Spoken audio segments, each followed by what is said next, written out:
Good evening বন্ধুরা, কেমন আছো সবাই? আশা করছি সবাই খুব ভালো আছো আর আমরা অনেক অনেক অনেক ভালো আছি।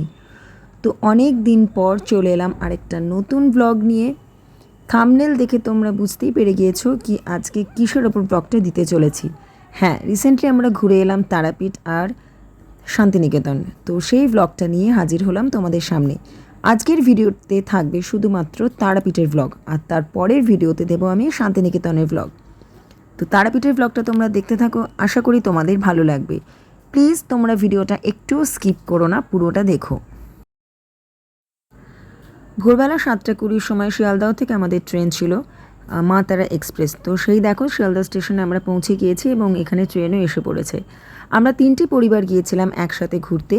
আমি, আমার হাজব্যান্ড, আমার ছেলে, আর ছিল আমার পিস্তত ছোট ননদ, পিস্তত বড় ননদ এবং নন্দাইরা এবং ননদের মেয়ে। তো আমাদের এই বন্ডিংটা ভীষণ ভালো। আমরা কেউ কাউকে ননদ বা ভাইয়ের বউ হিসেবে দেখি না। আমরা তিনজনেই তিনটে ভালো বন্ধু বা বোন দিদির মতো বলতে পারো। তো ট্রেনের যাত্রাটা আমাদের বেশ ভালোই হয়েছিল।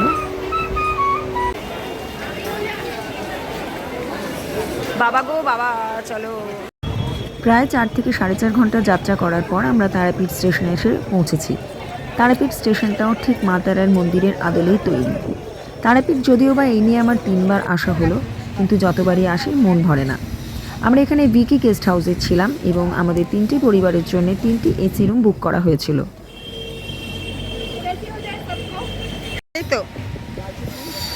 হোটেলে এসে আমরা প্রত্যেকে একটু ফ্রেশ হয়ে, অর্থাৎ স্নান করে ভাত খেয়ে একটু ফ্রেশ হয়ে আমরা চলে গিয়েছিলাম মা তারার মন্দিরে পুজো দেওয়ার জন্যে। হ্যাঁ, আমরা ভাত খেয়েই পুজো দিয়েছি, কেন কি সকাল থেকে বেরিয়েছি, রাস্তায় টুকিটাকি খাওয়া হয়েছে, তারপর না খেয়ে উপোস করে পুজো দেওয়ার মতন শারীরিক ধকল নেওয়া আমাদের পক্ষে সম্ভব ছিল না। এবং শাস্ত্রে কোথাও লেখা নেই কি খেয়ে পুজো দেওয়া যায় না। তো দেখো মা তারার তোরণ যে রয়েছে মন্দিরে, সেগুলো এখন ভীষণ সুন্দর করে সাজানো হয়েছে। আমি শেষবারের মতন এসেছিলাম 2019 সালে, তারপর আবার 2024-এ আসা হলো। তো একদিকে বামদেব আর একদিকে পরশুরামের মূর্তি করা রয়েছে এবং তারাপীঠ মন্দির যেতে যেতে দুপাশে রয়েছে বিভিন্ন রকম দোকান। সেখানে পুজোর ডালা থেকে শুরু করে বিভিন্ন রকম জিনিসপত্র বিক্রি হয়, খেলনা থেকে ঠাকুরের জিনিসপত্র, বেশি কাঁসা পেতলের জিনিস, শঙ্খ, বিভিন্ন মূর্তি। এখানে মিষ্টির দোকান রয়েছে বিভিন্ন রকমের।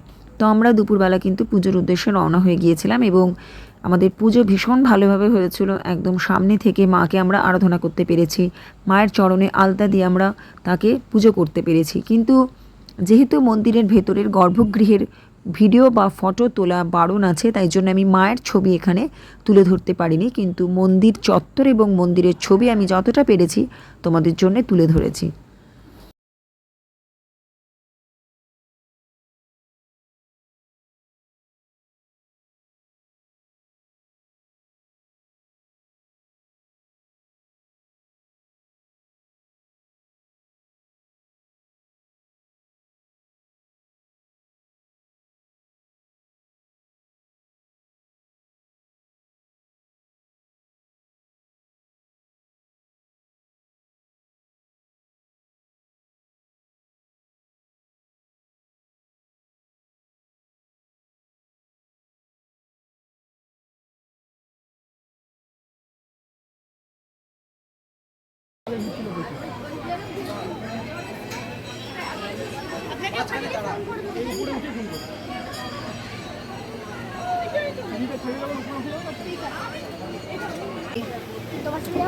হ্যাঁ, আমার সাথেই থাকো।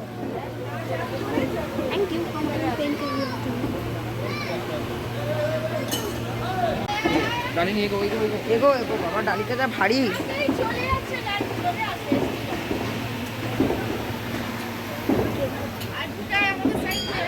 যখনই লাইন দাঁড়াবে এই রডের উপর দেখবে বড় মৌমাছি গো, আওয়াজ করলি না ওটা ঘন্টা। পুজো দিয়ে আমরা প্রায় 6টা নাগাদ একটু হোটেলে এসেছিলাম আর একটু ফ্রেশ হয়ে চা খেয়ে তারপর আমরা আবার সন্ধেবেলা একটু কেনাকাটা করার জন্য বেরিয়েছিলাম। তো দেখো এই ধরনের লেখা আই লাভ যে জায়গাটার নাম, সেটা এখন সব জায়গায় হয়েছে। I love Pelling, I love Darjeeling, I love তারাপীঠও। ভীষণ ভালো লাগে। রাস্তাঘাটে বেশ ভিড় ছিল এবং এটা একটা সিজন চলছিল, যেহেতু শুক্র শনি রবি আমরা ফ্রাইডে রওনা দিয়েছিলাম। ছুটিটা রয়েছে, গরমের ছুটি, অনেকেই কিন্তু গরমকে উপেক্ষা করেই বেরিয়ে পড়েছে ছোটোখাটো ট্যুরের উদ্দেশ্যে। আমরাও বেরিয়ে পড়েছিলাম সন্ধ্যেবেলা কিছু টুকিটাকি কেনাকাটা, খাওয়া দাওয়া এইসবের জন্যে।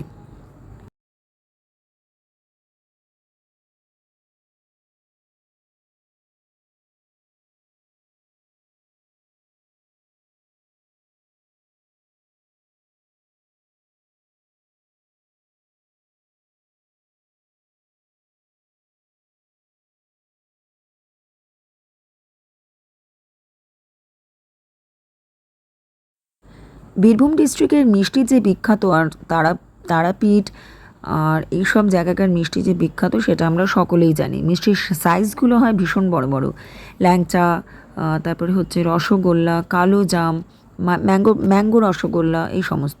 আর দেখো এখানে একটা দোকান ছিল কাকাতুয়া মিষ্টান্ন ভাণ্ডার, আর এটার ভেতরে একটা কাকাতুয়া রয়েছিল, তো সেটাও আমি ভিডিও তুলে নিয়েছি।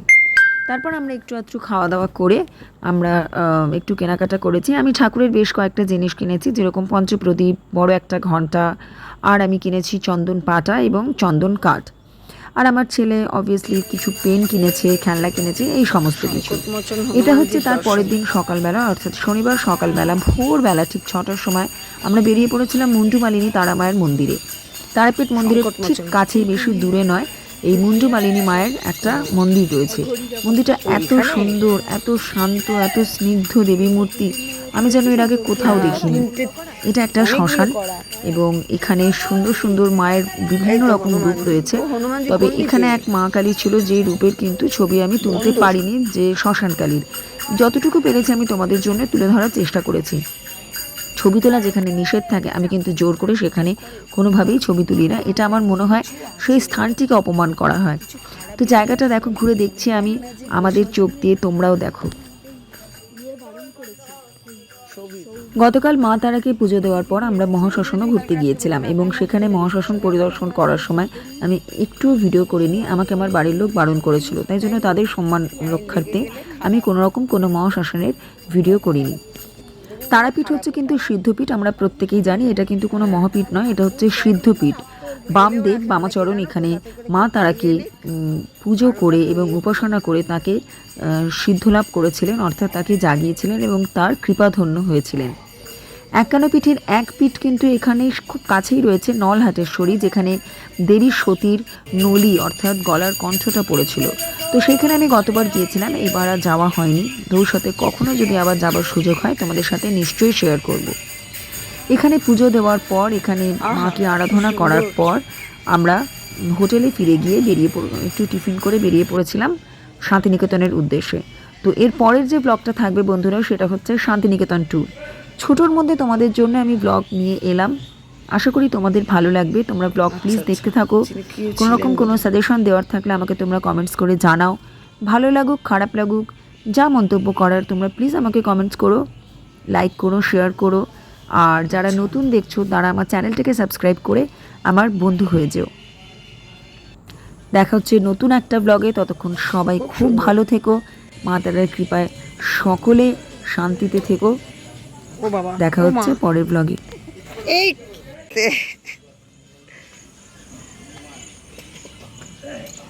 তোদের ছবি নিচ্ছি, থ্যাংক ইউ।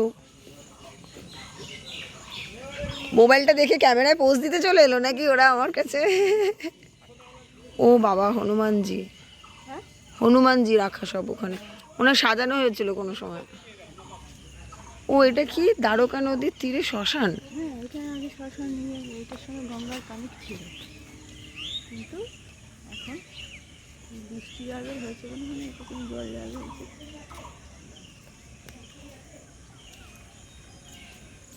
এই পশ্চিমের